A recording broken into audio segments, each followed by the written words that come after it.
अस्सलामु अलैकुम वरहमतुल्लाहि वबरकातुहू। मोहतरम सामीन, हमारा ये लेक्चर तिब के तलबा या ऐसे लोग जो तिब यूनानी या तिब नबवी से या कानून मुफरद आज़ा से मोहब्बत रखते हैं और इस देसी तरीका इलाज को अपना के इलाज मुआवजा करना चाहते हैं, तो उनके लिए ये हमारे लेक्चर, मुझे अल्लाह से उम्मीद है कि बड़े कामयाब साबित होंगे और बड़े फ़ायदा मंद इंशाल्लाह साबित होंगे। तो आपने लेक्चर को पूरा सुनना है, क्योंकि इसमें हमने ऐसे ही नुस्खा नहीं बता दिया कि कोई इलामत बताई उसका नुस्खा पेश कर दिया, बल्कि ये तलबा के लिए बड़ी अहमियत की हामिल चीज़ है कि हमने यहाँ पे कोई भी मर्ज़, उसका पहले तिब्बी नाम, उसकी अलामत क्या होती हैं, उस मर्ज़ के लगने के असबाब क्या होते हैं, फिर उसके लिए उसका इलाज क्या है, और इलाज भी देसी चीज़ों से और ऐसी चीज़ों से जो बड़ी आसानी से दस्तयाब हों और महंगी भी ना हों। तो आइए सुनिए आज का लेक्चर। ये दर्द सर पे है, यानी सर की दर्द। ये आपको जान लेना चाहिए कि कानून मुफरद आज़ा की जो स्ट्रेटजी है, ये जो कानून है, उसके मुताबिक सर दर्द तीन वजूहात से होता है। एक होती है दर्द सर बलगमी, सर की दर्द को सदा भी कहते हैं। तो दूसरा दर्द सर सफरावी यानी गर्मी से, और तीसरी किस्म सर दर्द की दर्द सर सौदावी यानी खुश्की की वजह से। तो आज हम जिस पे बात करेंगे वो है दर्द सर बलगमी। तो आइए इस पे बात करते हैं। ये असल में असाबी उनसजा या नर्वस टिश्यूज़, उनमें तर सर्द कैफियाती, नफ्सियाती और मादी असरात से सोजश पैदा होकर रतूबात के दबाव से ऐसा दर्द सर यानी दर्द सर बलगमी हुआ करता है। ये दर्द सर के दाईं साइड पे, राइट साइड पे होता है। यानी जब भी शुरू होगा ये इधर से दाईं साइड, राइट साइड पे शुरू होगा। ये दर्द सर बलगमी की निशानी है।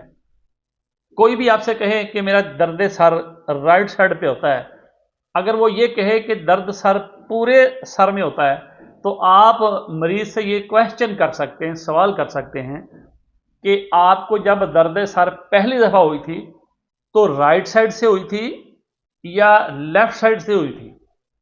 तो यकीनन किसी एक साइड से शुरू होती है, फिर वो बढ़ के मर्ज तो पूरे उज़्व को घेर लेता है।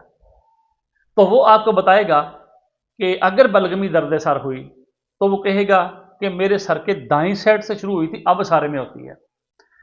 तो ये दर्द सर दाईं साइड से शुरू होकर पूरे सर में फैल जाता है। इस हालत में गुदुद से खारी रतूबात का यानी बलगमी रतूबात का अखराज बकसरत होता है, जिससे मुंह का जायका फीका और पानी बहुत आता है। हत्ता के नथने यानी नाक और मुंह तर रहते हैं। बंदा बात करता है, बलगमी ज्यादा सामने आती है और पानी ज्यादा मुंह में भर जाता है। और यही पानी मैदे की भूख भी कम कर देता है। पेशाब और पखाना की रंगत सफेदी माइल, नीला माइल हो सकती है। सर और पेशानी की जिल्द सर्द होती है। यानी बंदा हाथ से चेक कर सकता है कि ये दर्द सर बलगमी है, तो अगर उसके सर और पेशानी को हाथ लगाने से वो सर्द महसूस हो, ठंडी महसूस हो, तो यकीनन ये कन्फर्म असाबी दर्द सर यानी बलगमी दर्द सर है। फिर हाथ और पांव ये आपको ठंडे महसूस होंगे। जिस्म के तमाम मखारज यानी नाक, कान, आंखें, पेशाब बहाने वाली ये तमाम जितने भी जगह जहां से चीज़ें खारिज होती हैं, वहाँ से रतूबात का अखराज, वो जरियान हो, लकोरिया हो, राल बैती हो, ये ज़्यादा होगा। मरीज़ का मजाज नरम और धीमा होगा, यानी बात करने में बड़ी आहिस्तगी से बात करेगा, स्लोली करेगा, और मजाजन नरम होगा, गुस्से वाला नहीं होगा, उसे गुस्सा बहुत कम आएगा। उसके बाद दर्द सर की इस किस्म में सौदावी यानी खुश्की वाला और सफरावी यानी गर्मी वाला ऐसा दर्द नहीं होता जैसे ये दर्द होते हैं। यानी गर्मी से और खुश्की से जो दर्द होते हैं ये बलगमी दर्द सर उस नौयत का नहीं होता, क्योंकि हरारत बनिस्बत बरूदत के ज़्यादा कवी होती है और ज़्यादा तकलीफ देती है, इसलिए बलगमी में ज़्यादा तकलीफ नहीं होती, इसलिए यह दर्द सर शदीद होता है। दूसरा, इस दर्द सर में चेहरा और आंखों में सुर्खी नहीं होती बल्कि ये सफ़ेदी माइल होते हैं, और सर में रतूबात के बढ़ने से यानी बलगमी रतूबात के बढ़ने से हरारत कम हो जाती है, जिससे सर बुझल हो जाता है और तमाम आसाब ढीले पड़ जाते हैं। नींद अलबत्ता इसमें गहरी आती है, बंदा बिल्कुल मदहोश पड़ा होता है। अब इसके असबाब क्या हैं, इस तरफ आते हैं। बंदा सर्द पानी से गुसल कर लेता है, गर्मी से यकदम सर्दी में आ जाए, यानी बाहर का माहौल गर्म है और यकदम एसी में आ गया, या गर्म इलाके से यकदम सर्द इलाके में चले गया। तर सर्द अशिया का बकसरत इस्तेमाल करें, फिर गर्म अशिया खाने के फौरन बाद तर सर्द अशिया इस्तेमाल कर ले। जैसे ब्याह शादी में होता है कि गर्म चीज़ें खाई हैं, ऊपर से आइसक्रीम, ऊपर से बोतल, ऐसी चीज़ें इस्तेमाल कर ली हैं, तो तब भी ये दर्द सर बलगमी दाईं साइड पे हो सकता है। अब आइए इसके इलाज की तरफ।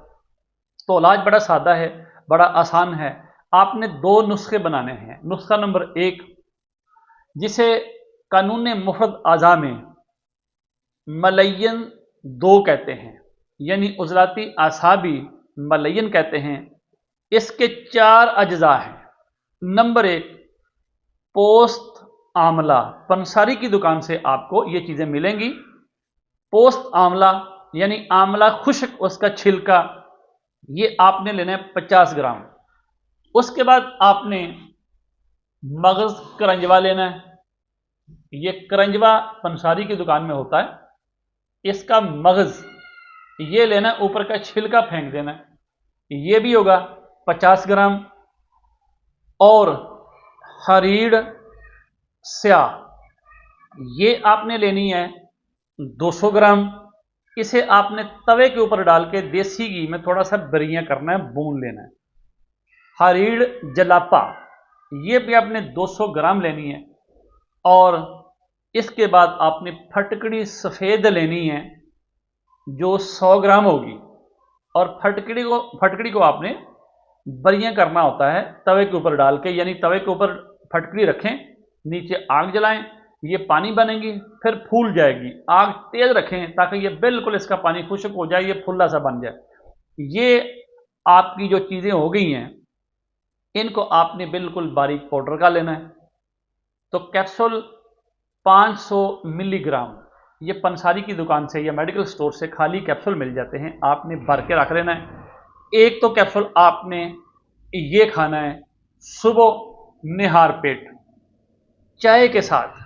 इसके साथ दूसरी दवाई वो भी नोट कर लें, उसमें लौंग 10 ग्राम, जलवत्री 20 ग्राम और दारचीनी ये आपने लेनी है 30 ग्राम। इन तीनों को बिल्कुल बारीक पाउडर करके इनका भी कैप्सूल 500 मिलीग्राम का बार लेना है। अब पहले वाला नुस्खा, उसका कैप्सूल 500 मिलीग्राम, और ये वाला नुस्खा, ये नुस्खा जो मैंने बाद में बताया है, इसे शदीद नंबर 3 कहते हैं, यानी उजलाती गुद्दी शदीद के नाम से कानून मुफरद आज़ा में याद किया जाता है। तो आपने इन दोनों नुस्खों के पाउडर सफूफ बना के 500 मिलीग्राम के कैप्सूल सुबह निहार पेट और असर के वक़्त दूध पत्ती के साथ खाने हैं, या चाय के साथ लेने हैं, या आप उस्तो खुद्दूस और दारचीनी ये थोड़ी थोड़ी पानी के अंदर मिला के कावा बना के इसके साथ भी ले सकते हैं। तो इंशाल्लाह चंद दिन करने से ये दर्द सर बलगमी इससे आपकी मुस्तकिल जान छूट जाएगी। अल्लाह से दुआ के अल्लाह हम सबको सेहत से नवाजे। अस्सलामु अलैकुम वरहमतुल्लाहि वबरकातुहू।